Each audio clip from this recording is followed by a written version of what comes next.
नमस्कार दोस्तों, आप देख रहे हैं DR न्यूज। चलिए शुरुआत करते हैं देश और दुनिया की 25 बड़ी एवं महत्वपूर्ण खबरों के सफर का। नीरव मोदी का भाई अमेरिका में अरेस्ट। निहाल पर PNB घोटाले के सबूत मिटाने का आरोप। ईडी CBI ने प्रत्यर्पण की अपील की थी। PNB घोटाले के आरोपी नीरव मोदी के भाई निहाल मोदी को अमेरिका में गिरफ्तार कर लिया गया है। अधिकारियों ने बताया कि ये गिरफ्तारी 4 जुलाई को की गई। भारत के प्रवर्तन निदेशालय ED और केंद्रीय जांच ब्यूरो CBI ने निहाल के प्रत्यर्पण की अपील की थी। निहाल की जमानत पर सुनवाई 17 जुलाई को नेशनल डिस्ट्रिक्ट ऑफ होनोलुलु यानी NDOH में होगी। अमेरिकी न्याय विभाग ने इस गिरफ्तारी की पुष्टि की है। नेशनल हाईवे पर अब आधा टोल लगेगा। सरकार ने इसमें 50% की कटौती की है। ये कटौती विशेष रूप से उन हाईवे पर हुई है जहां ब्रिज, टनल, फ्लाईओवर या एलिवेटेड स्ट्रेच मौजूद है। यहां यात्रा करने के लिए अब कम टोल चुकाना होगा। इससे सफर की लागत घटेगी। CGI बोले, जज बनना 10 से 5 की नौकरी नहीं, ये समाज और राष्ट्र की सेवा का मौका है। कानून और संविधान की व्याख्या व्यावहारिक हो। भारत के chief justice of India CGI BR Gavai ने कहा कि जज बनना 10 से 5 की नौकरी नहीं है, ये समाज की सेवा और राष्ट्र की सेवा करने का अवसर है। उनका ये बयान जजों के असभ्य व्यवहार की शिकायतों पर आया। उन्होंने कहा कि जजों को ऐसा कुछ नहीं करना चाहिए जिससे इस प्रतिष्ठित संस्थान पर आंच आए, क्योंकि इसकी प्रतिष्ठा कई पीढ़ियों के वकीलों, जजों की निष्ठा और समर्पण से बनी है। CGI ने कहा कि जजों से उम्मीद की जाती है कि वे अपने विवेक, पद की शपथ और कानून के मुताबिक काम करें। उन्हें केस का फैसला होने पर विचलित नहीं होना चाहिए। जज अपनी शपथ प्रतिबद्धता के लिए सच्चे रहें। CGI गवई ने कहा कि कानून या संविधान की व्याख्या व्यावहारिक होनी चाहिए। ये समाज की जरूरत और वर्तमान पीढ़ी की परेशानियों के मुताबिक हो। CGI शनिवार को मुंबई पहुंचे थे। यहां बॉम्बे हाईकोर्ट में उनके सम्मान में कार्यक्रम रखा गया था। तेलंगाना फैक्ट्री धमाका, मरने वालों का आंकड़ा 40 हुआ, 9 लापता, 19 का इलाज जारी। घटना वाले दिन फैक्ट्री से 31 शव बरामद हुए थे। तेलंगाना की फॉर्मा फैक्ट्री धमाके में मरने वालों का आंकड़ा शनिवार को 39 से बढ़कर 40 हो गया। जिले के एडिशनल कलेक्टर चंद्रशेखर बडगू ने बताया कि आज सुबह एक और घायल मजदूर की मौत हो गई। अब 19 घायलों का इलाज चल रहा है, जबकि 9 लोगों की तलाश जारी है। हादसा 30 जून को पाशमिलारम इंडस्ट्रियल एरिया स्थित सिगाची इंडस्ट्रीज में सुबह 8:15 से 9:30 के बीच हुआ था। घटना के दौरान फैक्ट्री में 150 लोग थे। जहां ब्लास्ट हुआ वहां 90 लोग मौजूद थे। उस दिन रेस्क्यू और मेडिकल टीम ने 31 शव बरामद किए थे। रिएक्टर में तेजी से केमिकल रिएक्शन होने से ब्लास्ट की आशंका जताई गई थी। प्रधानमंत्री नरेंद्र मोदी ने PM नेशनल रिलीफ फंड से मृतकों के परिजन को 2 लाख रुपए और घायलों को 50,000 रुपए की मदद की घोषणा की थी। वहीं कंपनी ने मृतकों के परिजन को 1 करोड़ रुपए, गंभीर रूप से घायलों को 10 लाख रुपए और अन्य घायलों को 5 लाख रुपए मुआवजे की घोषणा की थी। वक्फ कानून, केंद्र सरकार द्वारा नए नियमों का नोटिफिकेशन जारी किया। सभी वक्फ संपत्तियों का ऑनलाइन रजिस्ट्रेशन होगा। 90 दिन का समय मिलेगा। केंद्र सरकार ने unified Waqf management, empowerment, efficiency and development rules 2025 का नोटिफिकेशन जारी किया है। ये नियम वक्फ संपत्तियों के पोर्टल और डेटाबेस, उनके पंजीकरण, ऑडिट और खातों के रखरखाव से जुड़े हैं। नए नियमों के तहत एक केंद्रीकृत पोर्टल और डेटाबेस बनाया गया है जिसमें देश भर की वक्फ की पूरा रिकॉर्ड दर्ज होगा। इसमें वक्फ संपत्तियों की सूची अपलोड करना, नया पंजीकरण, वक्फ रजिस्टर का रखरखाव, खातों की जानकारी देना, ऑडिट रिपोर्ट प्रकाशित करना और बोर्ड के आदेशों को दर्ज करना शामिल है। वक्फ संपत्ति का प्रबंधक या मुतवल्ली अपने मोबाइल नंबर और ईमेल के जरिए OTP से लॉगिन करके पोर्टल पर रजिस्टर करेगा। इसके बाद वक्फ और उसकी संपत्ति का विवरण अपलोड कर सकेगा। नई वक्फ संपत्ति को बनने के 3 महीने के अंदर पोर्टल पर फॉर्म 4 में पंजीकरण कराना होगा। वक्फ बोर्ड पोर्टल पर फॉर्म 5 में वक्फ का रजिस्टर बनाए रखेगा। नए नियम वक्फ संशोधन अधिनियम 2025 के तहत बनाए गए हैं, जो 8 अप्रैल 2025 से लागू हुआ है। अमरनाथ यात्रा चंदरकोट में काफिले की बसें टकराईं, 36 घायल। पहलगाम रूट पर हादसा, बस के ब्रेक फेल हुए थे। अब तक 30,000 दर्शन कर चुके। अमरनाथ यात्रियों को लेकर जा रहे काफिले की 4 बसों में टक्कर हो गई। रामबन जिले में चंदरकोट लंगर के पास हुए हादसे में करीब 36 यात्री घायल हो गए हैं।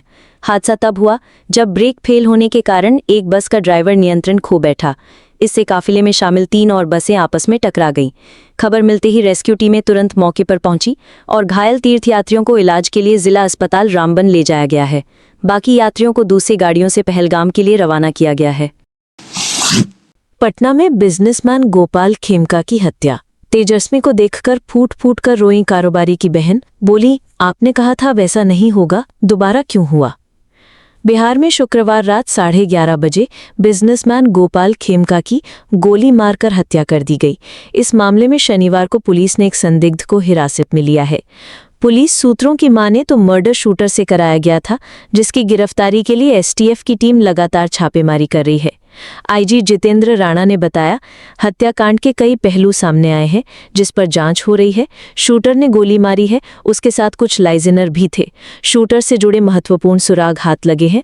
शूटर और शूटर को भेजने वालों की जानकारी मिल चुकी है। हत्या क्यों की गई ये भी लगभग सामने आ चुका है। जल्द अपराधियों की गिरफ्तारी होगी, कड़ी से कड़ी कार्रवाई होगी। डिप्टी सीएम विजय सिन्हा भी परिवार से मिलने पहुंचे। इस दौरान उन पर खेमका का मां का गुस्सा फूट पड़ा। उन्होंने कहा, मेरा बेटा भी बीजेपी में था, मुझे इंसाफ चाहिए। वहीं तेजस्वी यादव भी परिवार से मिलने पहुंचे। इस दौरान गोपाल खेमका की बहन तेजस्वी के सामने फूट फूट कर रोने लगी। कहा, आपने तो वादा किया था ऐसा कुछ नहीं होगा, फिर ये कैसे हुआ? गोपाल खेमका का रविवार को अंतिम संस्कार किया जाएगा। उनके बेटे के स्कॉटलैंड से आने का इंतजार किया जा रहा है। पीयूष गोयल बोले, अमेरिका से डील तभी जब दोनों का फायदा हो, देश हित सबसे ऊपर। राहुल ने कहा, मोदी ट्रंप की टैरिफ समय सीमा के आगे झुक जाएंगे। अमेरिका से ट्रेड डील पर जारी बातचीत के बीच केंद्रीय वाणिज्य एवं उद्योग मंत्री पीयूष गोयल ने कहा है कि भारत समय सीमा के आधार पर व्यापार समझौता नहीं करता। गोयल ने कहा कि भारत अमेरिका से ट्रेड डील तभी स्वीकार करेगा जब ये अंतिम रूप ले ले और देश हित में हो। गोयल ने शुक्रवार को कहा कि भारत की अमेरिका के अलावा यूरोपीय यूनियन, न्यूजीलैंड, ओमान, चिली व पेरू सहित विभिन्न देशों से मुक्त व्यापार समझौते यानी एफटीए पर बातचीत जारी है। अमेरिका से अंतरिम ट्रेड डील के सवाल पर गोयल ने कहा, यह तभी होगा जब दोनों पक्षों का फायदा हो। गोयल के बयान पर लोकसभा में नेता प्रतिपक्ष राहुल गांधी ने भी टिप्पणी की है। उन्होंने शनिवार को एक्स पर लिखा कि पीयूष गोयल चाहे जितनी छाती पीट लें, मेरी बात पर ध्यान दीजिए, मोदी ट्रंप की टैरिफ समय सीमा के आगे झुक जाएंगे। अमेरिकी राष्ट्रपति डोनाल्ड ट्रंप ने 2 अप्रैल को भारत से आयात पर 26% का अतिरिक्त जवाबी शुल्क लगाया था। हालांकि इसे 90 दिन के लिए यानी 9 जुलाई तक टाल दिया गया। समय सीमा खत्म होने के पहले भारत और अमेरिका अंतरिम व्यापार समझौते को अंतिम रूप देने लगे हैं। टेक ऑफ से पहले एयर इंडिया के पायलट की तबीयत बिगड़ी, फ्लाइट 90 मिनट देरी से उड़ी। बेंगलुरु से दिल्ली जा रहा था विमान। एयर इंडिया की बेंगलुरु दिल्ली फ्लाइट AI 2414 के पायलट की शुक्रवार को टेक ऑफ से ठीक पहले तबीयत बिगड़ गई। इसके कारण विमान ने 90 मिनट देरी से उड़ान भरी। एयरलाइन ने बताया, 4 जुलाई की सुबह हमारी फ्लाइट AI 2414 में मेडिकल इमरजेंसी सामने आई। अचानक तबीयत खराब होने के बाद पायलट को हॉस्पिटल में भर्ती कराया। रोस्टर में बदलाव हुआ और दूसरे पायलट ने फ्लाइट उड़ाई। एयर इंडिया के प्रवक्ता ने कहा, फिलहाल पायलट की हालत स्थिर है और उनका इलाज जारी है। हमारी प्राथमिकता पायलट और उनके परिवार की मदद करना है ताकि वे जल्द स्वस्थ हो सकें। हरियाणा में पहुंचा दुनिया का सबसे महंगा आम, कीमत 70,000 रुपये प्रति किलो।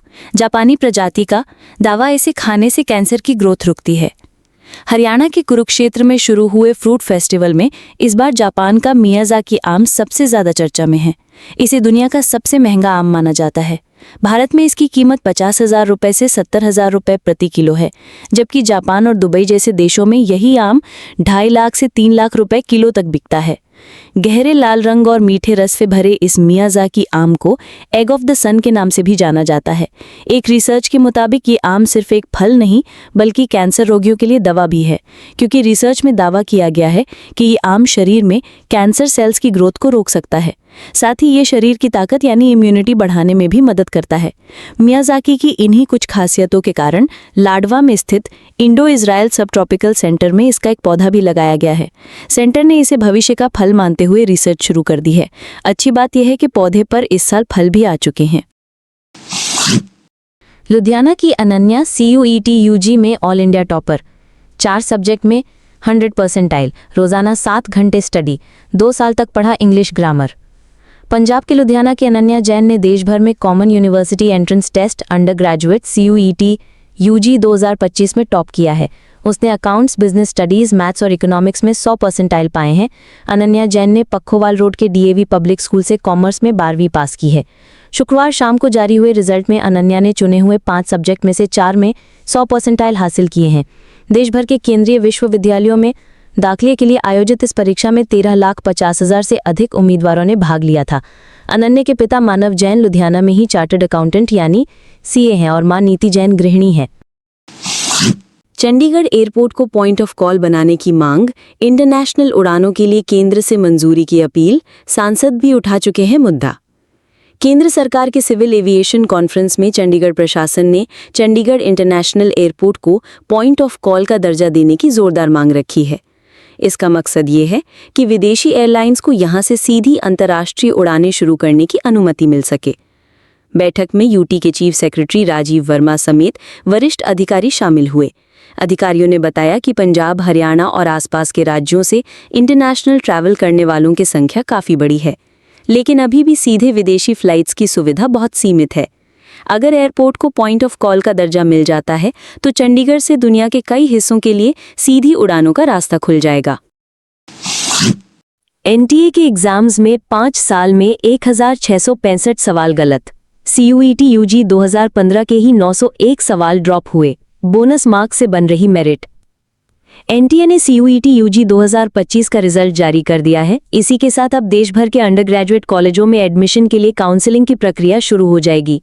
इस बीच कई स्टूडेंट्स ने क्वेश्चन पेपर में गलत सवाल और आंसर में गड़बड़ियों की शिकायत की है। इनमें कई टॉप स्कोरर्स भी शामिल हैं।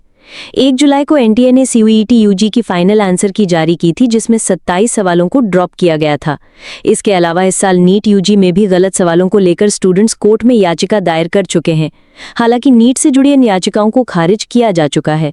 इस बीच सवाल ये है कि एग्जाम कंडक्ट कराना केवल यही एकमात्र NTA का काम है, फिर भी बार बार क्वेश्चन पेपर में गलत सवाल क्यों आ रहे हैं? गुजरात स्टेट इलेक्ट्रिसिटी कॉर्पोरेशन में 135 पदों पर भर्ती, एज लिमिट 35 साल, सैलरी 50,000 से ज्यादा।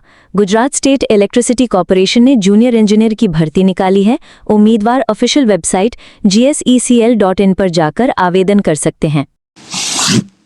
इंडियन नेवी में 1100 पदों पर भर्ती, आज से आवेदन शुरू। 10वीं 12वीं से लेकर ग्रेजुएट्स करें अप्लाई। इंडियन नेवी ने ग्रुप C के 1100 पदों पर भर्ती निकाली है। उम्मीदवार ऑफिशियल वेबसाइट joinindiannavy.gov.in पर जाकर आवेदन कर सकते हैं। DSSB ने 2119 पदों पर भर्ती का नोटिफिकेशन किया जारी। 8 जुलाई से शुरू होगा आवेदन। सैलरी 1.5 लाख से ज्यादा। दिल्ली अधीनस्थ सेवा चयन बोर्ड यानी DSSB ने जेल वार्डर सहित 2000 से ज्यादा पदों पर भर्ती का नोटिफिकेशन जारी किया है। इस भर्ती के लिए आवेदन प्रक्रिया 8 जुलाई से शुरू हो रही है। उम्मीदवार ऑफिशियल वेबसाइट dssb.delhi.gov.in पर जाकर आवेदन कर सकते हैं।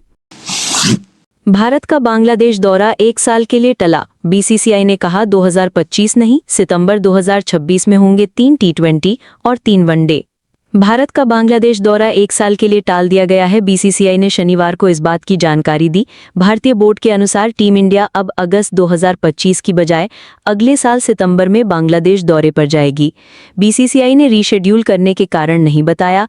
माना जा रहा है कि भारत और बांग्लादेश के बीच पिछले कुछ समय में बिगड़े रिश्तों और सुरक्षा की वजह से ये फैसला लिया गया।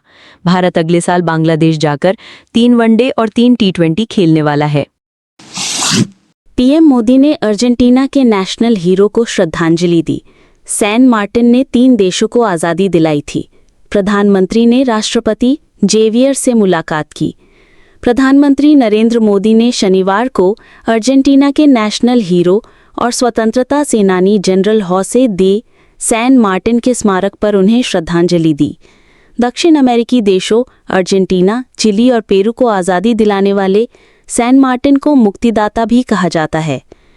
पीएम मोदी ने इसके बाद राष्ट्रपति जेवियर मिलई से मुलाकात की। राष्ट्रपति जेवियर ने राजधानी ब्यूनस आयर्स में प्रधानमंत्री मोदी का स्वागत किया। पीएम मोदी और अर्जेंटीना के राष्ट्रपति जेवियर ने ब्यूनस आयर्स में डेलीगेशन लेवल पर बातचीत की। रूस लड़कियों को बच्चे पैदा करने पर 1 लाख रुपया दे रहा है। जंग में बड़ी सेना बनाना मकसद, घटती जनसंख्या और बूढ़ी आबादी से जूझ रहा देश। रूस में कम उम्र की लड़कियों को बच्चे पैदा करने के लिए प्रोत्साहित किया जा रहा है। न्यूज एजेंसी पीटीआई के मुताबिक सरकार बच्चे को जन्म देने और उसका पालन पोषण करने के लिए इन्हें करीब 1 लाख रुपए की मदद दे रही है। ये योजना मार्च 2025 में रूस के 10 हिस्सों में शुरू हुई है। इसका मकसद देश में कम होती जनसंख्या और बढ़ती उम्र के लोगों की समस्या को दूर करना है। पहले ये योजना सिर्फ बालिग यानी 18 साल से ऊपर महिलाओं के लिए थी, लेकिन अब इसमें नाबालिग लड़कियों को भी शामिल कर लिया गया है ताकि वे भी बच्चे पैदा करने के लिए प्रोत्साहित हों। रूस में 2023 में प्रति महिला औसत जन्म दर 1.41 थी, जबकि आबादी को स्थिर रखने के लिए 2.05 की दर जरूरी मानी जाती है। इसलिए रूस सरकार ऐसी योजनाएं चला रही है जिन्हें प्रोनेटलिस्ट नीतियां कहा जाता है। इनका मकसद लोगों को ज्यादा बच्चे पैदा करने के लिए प्रेरित करना है। फिलहाल आबादी के लिहाज से रूस दुनिया का 9वां सबसे बड़ा देश है, लेकिन वहां जनसंख्या कम होने का खतरा बढ़ रहा है। पाकिस्तान में बारिश से इमारत ढही, 17 की मौत, 100 से ज्यादा लोग रह रहे थे मलबे में, कई लोग दबे, रेस्क्यू ऑपरेशन जारी। पाकिस्तान के कराची शहर में शुक्रवार रात एक 5 मंजिला इमारत गिरने से 17 लोगों की मौत हो गई। ये इमारत ली मार्केट में फिदा हुसैन शेखा रोड पर स्थित थी। अधिकारियों ने इसे पहले ही कमजोर और रहने लायक नहीं घोषित कर दिया था, लेकिन हाल में हुई बारिश ने इसकी हालत और खराब कर दी थी। डिप्यूटी इंस्पेक्टर जनरल डीआईजी दक्षिण सैयद असद रजा ने बताया कि बारिश से इमारत की संरचना और कमजोर हो गई थी। डॉन की रिपोर्ट के मुताबिक हादसे में 9 लोग घायल हुए थे, जिनमें से 6 को इलाज के बाद छुट्टी दे दी गई है और 1 की हालत गंभीर है। डीआईजी रजा ने बताया कि बगदादी लियारी इलाके में बचाव कार्य अभी भी जारी है, जहां ये इमारत ढही थी। कराची में इमारतों और छतों का गिरना आम बात है, क्योंकि यहां सुरक्षा मानकों का पालन नहीं होता और घटिया निर्माण सामग्री का इस्तेमाल होता है। कराची की आबादी 2 करोड़ से ज्यादा है। भारत आकर किडनी बेच रहे बांग्लादेशी, तस्करी का शिकार हुआ पूरा गांव, पैसा भी पूरा नहीं मिला, लोग सिर्फ एक किडनी के सहारे जिंदा। बांग्लादेश के उत्तर पश्चिमी जिले जौयपुर हाट का एक छोटा सा गांव बाईगुनी अब 1 किडनी विलेज के नाम से कुख्यात हो चुका है। यहां हर 35 में से एक व्यक्ति अपनी किडनी बेच चुका है। अल जजीरा की रिपोर्ट के मुताबिक भारत और बांग्लादेश के बीच चल रही इस अवैध अंग तस्करी ने कई परिवारों की जिंदगियों को बर्बाद कर दिया है। 45 वर्षीय सफीरुद्दीन इसी गांव के निवासी हैं। 2024 की गर्मियों में उन्होंने भारत आकर 2.5 लाख रुपए में अपनी किडनी बेच दी थी। उनका मकसद गरीबी से निकलना और अपने 3 बच्चों के लिए घर बनाना था, लेकिन अब उनका मकान अधूरा है, शरीर में लगातार दर्द है और काम करने की ताकत नहीं बची। सफीरुद्दीन कहते हैं, दलालों ने कहा था सब आसान होगा, मैंने सब कुछ बच्चों के लिए किया, लेकिन ऑपरेशन के बाद मेरा पासपोर्ट, मेडिकल पर्चियां और दवाइयां सब गायब हो गई। मेक्सिको में बढ़ते टूरिज्म के खिलाफ हिंसक प्रदर्शनकारियों ने तोड़फोड़ और आगजनी की। टूरिस्ट्स हमारे घर चुराना बंद करो जैसे नारे लगाए। मेक्सिको सिटी के कई शहरों में शुक्रवार को टूरिज्म और जेंट्रिफिकेशन यानी शहरीकरण के खिलाफ विरोध प्रदर्शन हुआ। कोंडेसा और रोमा जैसे टूरिस्ट एरिया में शांतिपूर्ण तरीके से शुरू हुआ प्रदर्शन बाद में हिंसक हो गया। कुछ नकाबपोश प्रदर्शनकारियों ने कई दुकानों में लूटपाट, तोड़फोड़ और आगजनी की। साथ ही प्रदर्शनकारियों ने टूरिस्ट्स मेक्सिको से बाहर जाओ, हमारे घर चुराना बंद करो जैसे नारे लगाए। श्रीलंका बोला किसी कीमत पर कच्चा थीवू द्वीप नहीं छोड़ेंगे। कानूनी तौर पर ये हमारा, भारतीय मछुआरे समुद्री सीमा लांघकर हमारे संसाधन लूट रहे हैं। श्रीलंका के विदेश मंत्री विजिता हेरथ ने शुक्रवार को कहा कि उनका देश किसी भी कीमत पर कच्चा थीवू द्वीप को नहीं छोड़ेगा। उन्होंने भारत में इस मुद्दे पर चल रही बहस को यहां की राजनीतिक पार्टियों के बीच का मामला बताया। हेरथ ने कहा, हमारे पास इस मुद्दे को सुलझाने के लिए डिप्लोमेटिक रास्ते खुले हैं, लेकिन अंतर्राष्ट्रीय कानून के मुताबिक कच्चा थीवू द्वीप श्रीलंका का हिस्सा है और हम इसे कभी नहीं छोड़ेंगे। हेरथ ने भारतीय मछुआरों पर कच्चा थीवू द्वीप के पास श्रीलंकाई समुद्री सीमा में घुसकर मछली पकड़ने का आरोप लगाया है। उन्होंने कहा कि भारतीय मछुआरे न सिर्फ यहां संसाधनों को लूट रहे हैं, बल्कि समुद्री पौधों को भी नुकसान पहुंचा रहे हैं।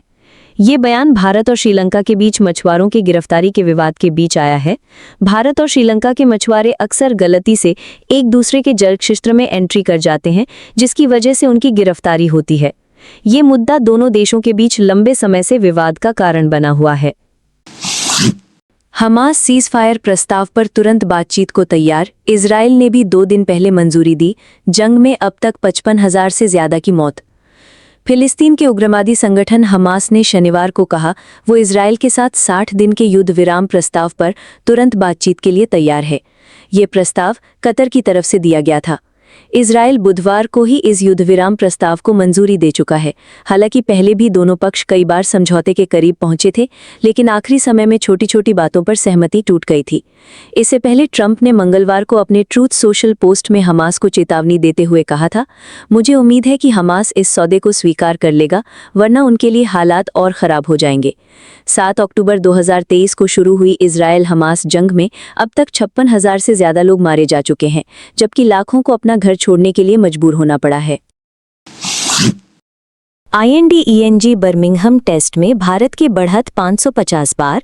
गिल एक टेस्ट में 400 रन बनाने वाले पहले भारतीय क्रिकेटर बने हैं। रविंद्र जडेजा की भी 50। भारत ने बर्मिंघम टेस्ट में इंग्लैंड के खिलाफ 566 रन की बढ़त हासिल कर ली है। शनिवार को चौथे दिन के तीसरे सेशन का खेल जारी है। भारत ने अपनी दूसरी पारी में 4 विकेट खोकर 386 रन बना लिए हैं। कप्तान शुभमन गिल 144 और रविंद्र जडेजा 61 रन बनाकर खेल रही हैं। गिल एक टेस्ट में 400 रन बनाने वाले पहले भारतीय क्रिकेटर बनी हैं। उन्होंने पहली पारी में 269 बनाए थे।